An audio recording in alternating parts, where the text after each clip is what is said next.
Hi, I'm Patrick Wong with Atelier Wong Photography, and today we're going to do a walk and talk tour of a home designed by tgyoung of Studio Momentum. Tell us about yourself, your origin story, where you're from, and how you became an architect. Well, I was born in California, in Southern California, and lived in the San Bernardino Mountains, and they decided to move to Arizona when I was in 7th grade. And so the opportunity came up in Arizona to start their own business, and that's what they did. Moved out to a very small town in the middle of Arizona. Big change from the California, it was much more mixed and integrated place in California, and in Arizona is very, I guess, best way for me to put it is kind of a redneck place. You know what I mean? A little more blue collar? Yeah, blue collar place.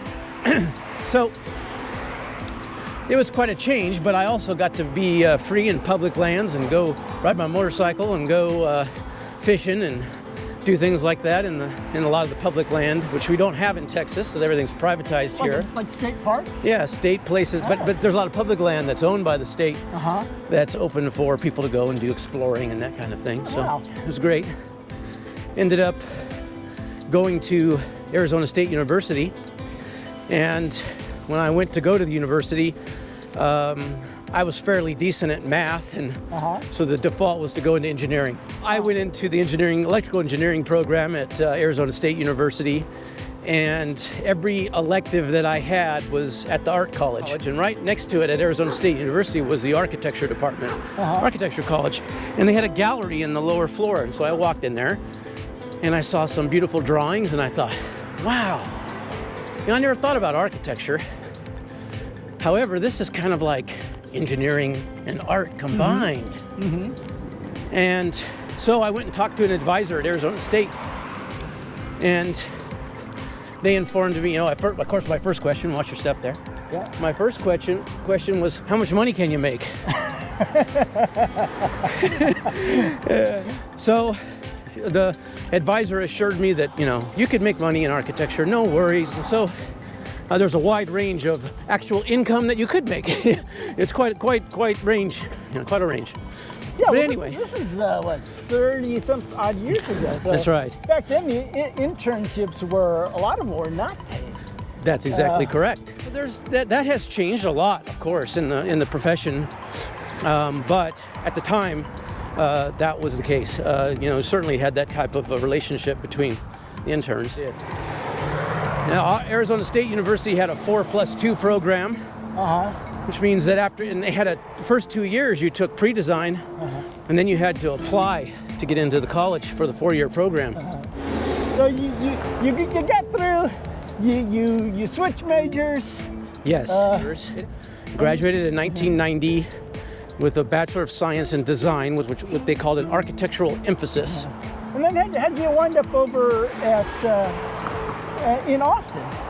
Well, after I got my first job, I wanted to work for a design firm, and I found one with a gentleman named Vernon Swaback, who was an apprentice at Taliesin and worked under Frank Lloyd Wright. And so after a year of that, I started looking at graduate programs and submitted applications, University of Michigan and University of Texas, and got accepted and decided to go where it was warm. Gotcha. And chose University of Texas. You were a TA. In fact, you were like the best TA. That's funny. Isn't that what they call it? The TA I got a of the Teaching Year. Assistant of the Year award. Yes. Yeah, there you go. I got, I get paid for a teaching assistant. I was also you do pays. a little bit. They help offset tuition. Yeah. And I was a research assistant for Anthony Olofsson. Oh, really? Who I helped look at it, helped do editing on his book that he wrote about Frank Lloyd Wright, of course. He wrote a couple. He did do a couple. Yeah, he did. So I have nothing but fond memories and of graduate school, more or less. Yeah. And that's actually where we met. It is. Yeah. Who was it? David Heyman's. Yes. I don't know if it's land use planning or something like site development, site design. Site development, maybe. Yeah, site design. Yeah, he's still there, I think. He is. He's a very good professor. His claim to fame, of course, is You did the George Bush Ranch. Yes. You know, it's interesting though, the politics within architecture circles. You know, I think there's a tendency to be a little bit more left-leaning within just some tendency, especially within academia. Well, it's liberal art. Yeah, and so I know that he got a little heat from other professionals because, you know, George Bush wasn't in great favor at that time, although we can look now in hindsight and say, you know, George wasn't all that bad. Yeah, I voted for him twice, I have to admit. I figured what's good for Texas is sure, they're not that, good for me. Yeah, he was good. I like David. I mean, David is one of those guys that's just, his life and passion are dedicated to architecture, and that comes through. You have devoted, you know, most of your career to residential architecture. Well, tell me about your practice. What are the principles of design that are the foundation of Studio Momentum? What is the first one that I have is I have an open mind. I want to be open to potentials. I want to be open to the potentials of every project. Sometimes those are very limited, but if you go in with the blinders on, then you'll never see what could be. So the first one is open-mindedness, and that has to do with everything from design style to what would be an established norm. And I think that allows me to try on different hats, even being a builder. I was a builder at one point too. Oh, really? I built several projects. There's an idea about making things. There's a way to do things correctly. There's processes. There's learned experience and craft. Those things are so much more interesting to me, but this is where I reside. And this idea, or at least a principle of design, has to do with a functional understanding of materiality. So how do you make it? Because I have to have someone in the field make it. Sure. And there can be a joy and exploration in that as well, but you also need to take from those people that have the experience doing it all day, you know? Now, do you communicate these to the client? What do they connect with? Oh, you know, that's an interesting thing too. It's like hard for me to say. There must be some connection. You know, there's lots of ways to go about it, but I always find that if people have been thinking about a home, especially a home, residential, they've been thinking about it for years. They've got their books, they got Pinterest boards, and they got all kinds of stuff. And I'm open to receiving all of this from them because I want to hear what their dream is. The dream is usually something more esoteric and something a little bit more about feeling. You know, how does the house make you feel? That's an interesting question to ask. Like, oh, you know, we just love this place. We're not even sure why we can tell you. We don't even know why. Not sure why. We think about the lighting, we think about, and this gets me to the last principle, I think, is environmental responsibility. Includes the environment that's immediately adjacent to the property, paying attention to stormwater flow and the sun and the energy use of the items and where do the materials come from and all of these things. But also kind of resiliency in the case of environmental disaster or other long-term maintenance. So I hold on to that, try to guide me when I make decisions. I don't always get to, but sometimes I get to do some of the landscape work and the entry elements here I got to design, so that's nice.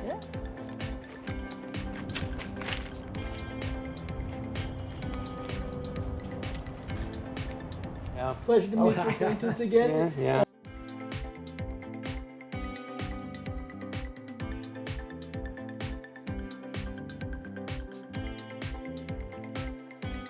Looks like you got some new plantings. Yeah, some of this stuff survived. We covered up some of it. I was, you know, this. I think it's going to come back. This is not brittle. Yeah.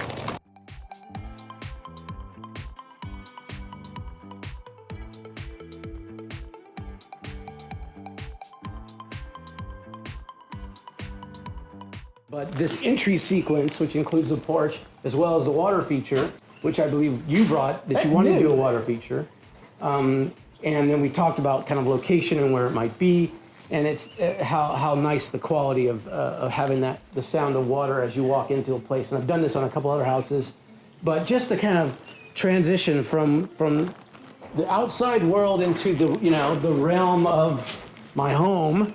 All of these little pieces, from the landscape to the fact that there's herb that you can touch, that you can smell, right. And it kind of starts to change the sensory overload that we have, outside world. You and I talked about this. We talked about this, what was it, the layering or the reveal? Layering, the reveal, yeah. And so this was a concept we talked about to begin with. Now, facilitate this transition. It is, and it in itself is a combination of the natural and artificial world.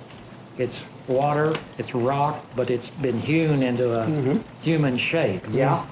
So, but anyway, that's part of the transition. So this is a transition area from the natural environment through the more cultured interior. Yes. Nature is important. We're part of nature, kind of thing. And also, nature is important, and there's I find not chaos but tranquility in nature. So we're disagreeing with that a little bit. It makes me feel good. You don't walk up to a blank door and open it and there's the inside. I think it's important to feel the immersion into the house. My father was a landscape nurseryman. It was a family business. And so I grew up working in the business. I'm not into the outdoors as many people would think, but I am into the environment. Susan and I have been involved in a lot of house projects, but this is the second house that we designed from scratch. Or how did you make Travis's acquaintance? Was he referred to you by somebody, or? Yes. Stumbled across the lot, bought the lot, hired Travis. And Travis took 6 months or 9 months? But it was 6 to 9 months to get the permit and a year to build it. But it was worth it. We got what we wanted. It's worth speaking about this idea of a homes tour too. I do a lot of houses, and not everyone is willing to let the public walk through their home. I think, and I appreciate you saying that, but I think there are two reasons in my mind why we were doing this. And the first reason is, because if people drive down the street and say, you have a pretty home, we're proud of it. Mm-hmm. We have a lot of pride in this place. Mm-hmm. And I think, and one of the things I said to you was, this place makes us feel good. It makes us happy. I think it makes us healthy living here. And I guess I'm happy to try to share that feeling with a lot of with other people. But I think the base reason is, we've felt, as you've, very satisfied, very happy with what Travis and Lex and Newcastle did for us. In some regards we were easy clients, in other regards we weren't. But our attitude is, you're our friends, whatever we can do to help you. And if this helps your business, then we're happy to do that for you. We got a lot of value out of what you guys did for us, and there's some payback involved here. No, that's appreciated and recognized. Well, how does it feel how does the house living here, how does that make you feel? It's great. We love it. We get up every day. I do get up every day. And particularly when the sun's shining in the morning, and it hits me. I love this place. So calm and happy. Yeah. What's your favorite space? Well, you're setting it, obviously. This is the most impressive space, and because it's on virtually most of the house. Well, you spend a lot of time in your study. And I spent a lot of time in that room too. That's a great room. Now, why did you locate your study toward the front and have a view of the street? Well, you probably need to ask the architect that. One of the things about the way a building sits on the site has to do with the transitions, and we talked about these transitions, coming from the natural into the more man-made situation. But there's also the public realm versus the private realm. And so there's other kind of transitions that are happening. But out there is the street. And if you're going to be in an office, it's nice to have some windows looking out towards the street. It really is. And you can see what's coming up, what's going on in the neighborhood. That's the nicety of a porch. In the past, that's what a porch served. nowadays. You can hear me holler at him. Yeah, you can't yell, you can't wave and yell as much. From inside the office, the street face of the house that is saying, I fit in here somehow. Because it's changing. You know, neighborhoods are like, they're people. Yeah. They're not houses. There's a lot of arguments about, you know, houses make the context, but it's humans. You know, the people that are living there, are there young people? Do they have children? Is the neighborhood changing? That's all good signs of a healthy neighborhood. Right. If you just have one group of people and it's very isolated, Yeah. and you don't have that connectivity, you know. But for some reason, luckily in Austin we have all these inner city neighborhoods where we have houses that have been established since the post-war. Yeah. And you have a wide variety of people living here, from yourselves to very young couples that are trying to start businesses or whatever, start their family. We go to it's a good school district or whatever. Yeah. And so something about the front of this house and the way it sits on the lot is comfortable enough that they feel they can tell you, hey, we love your house, you know, for no reason, but they also feel compelled to say something. That's nice, you know, that's a nice thing. It is nice. Now, but what I've discovered is that this process of custom architectural design should be a very collaborative process. It takes both sides. You can't, I think it's a mistake for somebody, you know, that show me the rock syndrome. Well, we don't know what we want, but you go design something you think we might want, and then we say, well, no, that's not what we want. I'm sure you've been down that road. Yeah. Ideas, and many times we would have ideas, and I would put forward an idea, and Travis, God bless him, I mean, he wasn't hesitant to say, no, I don't think it's a very good idea. And he would explain why, and we would work it out. The same thing goes. I mean, in some instances, we don't like what Travis was proposing, and say, no, Travis, we don't like that. Never got his feelings hurt. We just kept going. Well, usually to me, I like to have the reasons when you do something. Whenever you do something, there's a result, and the result may be that, well, shit, that's going to put a whole bunch of windows looking at the sun, right. Or this is going to be very expensive, or it's too close to a tree, or that will get you the space, or you're going to lose some square footage in your closet. Or there's give and take, because in the compromise of the parameter that you have, whatever those are, budget or materials or the kind of site constraints or all these things. And so you can kind of talk about, this is the positives of that decision and here's the negatives of that decision. And at least you can make a reasoned argument about why I want to do something. I can say, look, this is why I think you should do it. Now, David, go ahead and make the counter argument. And if you have a counter argument, hopefully I'm going to go, damn, I didn't think about that one piece, and I'll go, you're right, because I want to be open to that too, you know. And but don't you think we had those kinds of discussions? Absolutely, we had. Okay, yeah. So that's the process. That is the process. I think we were good clients. I think we were pretty clear in laying out what our concepts were, not being vague about what we wanted. And Travis took it from there. I have to admit, this room is far grander than I ever thought it was going to be. He also, somewhere along the line, we were talking floor plans and layouts and whatnot, and Susan looked at Travis and says, now, Travis, she says, when this is done, I want you to make it pretty. Yes, I want to live in a pretty house. I want to live in a pretty house, and Travis says, I'll make it pretty.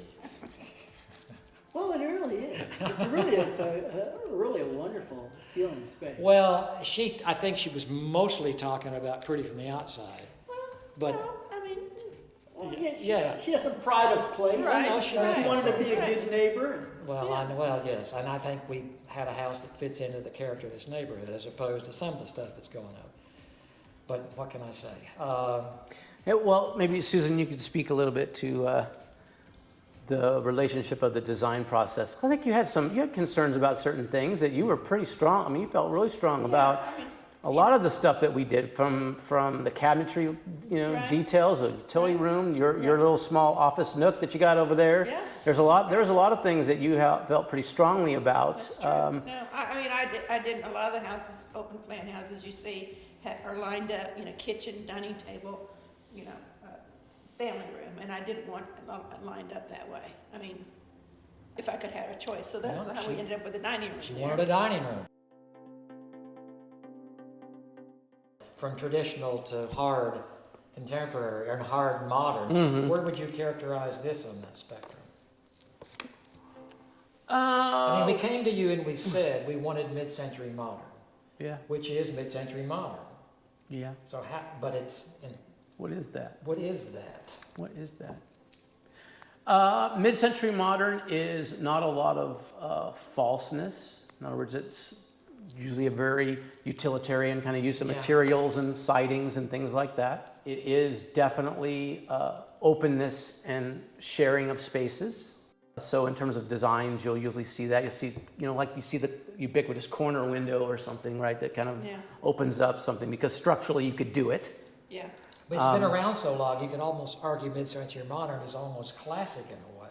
Well, they can say it's historic mid-century moderns now, right? Yeah, so that would be historic saving. One of the things that Eichler did, who's a fairly well-known, Californian mid-century guy, was to have the beams, these beams expressed and the structure expressed, right? Yeah. And so in this house, one of the first moves was expose these beams. Well, these beams here are actually structural. So they're not just like a decoration that gives you that look. Yeah. They allow the glazing to go up to the ceiling, which creates a certain kind of quality of light.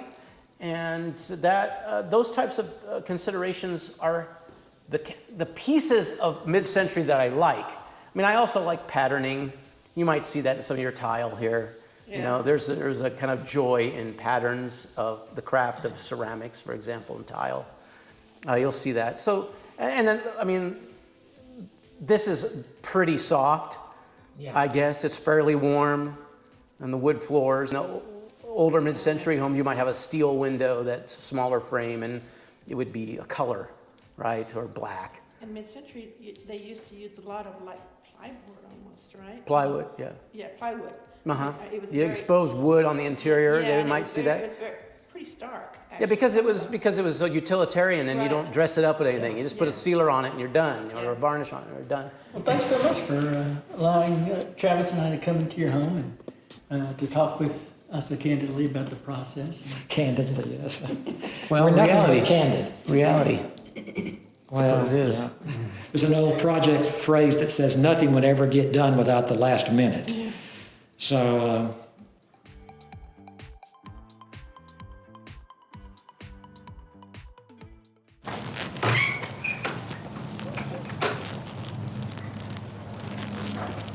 wow, that was really nice to be able to meet the owners and sit down and have a chat with them. Yeah, it always is. It's nice to hear how they're feeling with the house and how it's working for them. I'm glad they appreciate the process and your expertise and the value that you bring to, designing a home. So I'm glad that these homeowners really, really appreciate the quality of the craftsmanship and, again, your expertise and what you brought to making their home special. I think that you heard from them that it was really something about the communication that they felt comfortable telling, they had some ideas. They've been around, and he said it wasn't his first rodeo, so he's had experience working with an architect before. That certainly helps, I think, to get a better outcome and a better designed home, honestly. All right. Well, that was my interview with Travis Young of Studio Momentum. Thanks for chatting with me today, Travis. Really appreciate it. And thank you, David and Susan, for talking with Travis and I about the design process and about working with Newcastle Homes. I think everyone learned a lot. And we'll see you at the next video. Click and subscribe. Hit that notification. Blah, blah, blah.